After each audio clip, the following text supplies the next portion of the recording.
Hello, my name is Craig Woods. I'm a veterinarian and a researcher, and I've been studying a condition in cats called stomatitis for a good portion of my career. And I thought I would just share with you, some of my viewpoints and opinions about this condition, and some of the things that we are working on to hopefully help better manage stomatitis in cats. Now, what causes stomatitis? And I think this has been one of the more frustrating things within vet medicine. Oftentimes, scientists try to reduce it down to a single cause that triggers something like stomatitis. And there's been some speculation out there that it could be bone, it could be plaque, it could be bacteria, systemic infection. My gut feeling tells me it's probably all those things. And there's probably a host of other things out there that can trigger stomatitis. But at the end of the day, there is one common universal denominator among all these cats, and that is an inappropriate immune response. Let's talk a little bit about this common denominator of stomatitis. So we've kind of addressed that there may be a multitude of causes, but my approach has been to say, okay, we're not going to be able to go out and tackle every cause because there's probably dozens to maybe hundreds. Let's maybe focus on what every cat has in common so we can maybe provide a more universal, consistent approach to looking at this disease. And that is the immune system.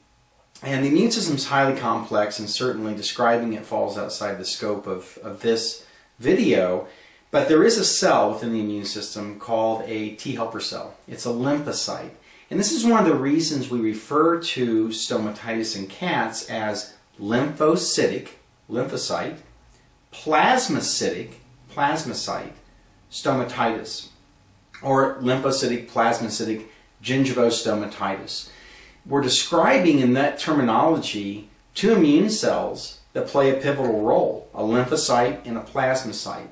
And within the lymphocyte category, there is a kind of a master regulator of immune cell function to some degree, and that's called a T helper cell.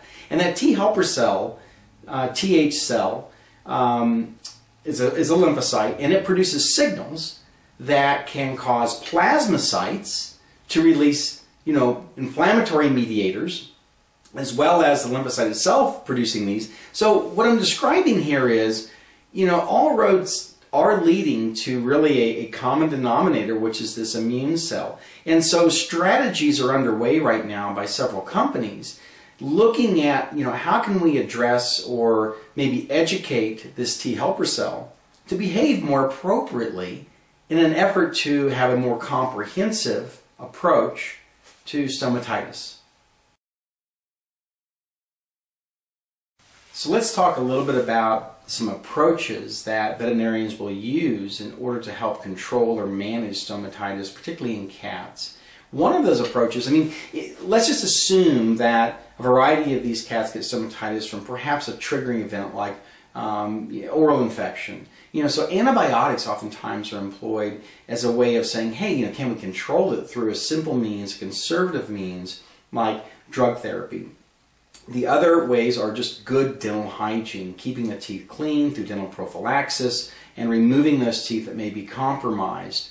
Unfortunately, despite that, a lot of cats just don't respond. And so oftentimes steroids are implemented.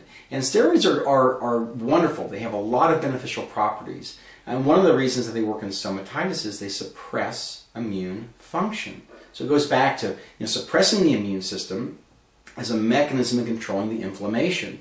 And these are good methods if they're used short-term or judiciously, but oftentimes if the steroids are used long-term, there can be some consequences such as diabetes and weight gain and a whole host of things that are unfavorable long-term to the patient. The other option oftentimes that many vets are doing now is a full mouth extraction of the teeth, the molars and the premolars, and oftentimes all the teeth. And once again, a lot of these cats do respond favorably, but there are a subset that, despite all these things, remain persistently problematic with stomatitis.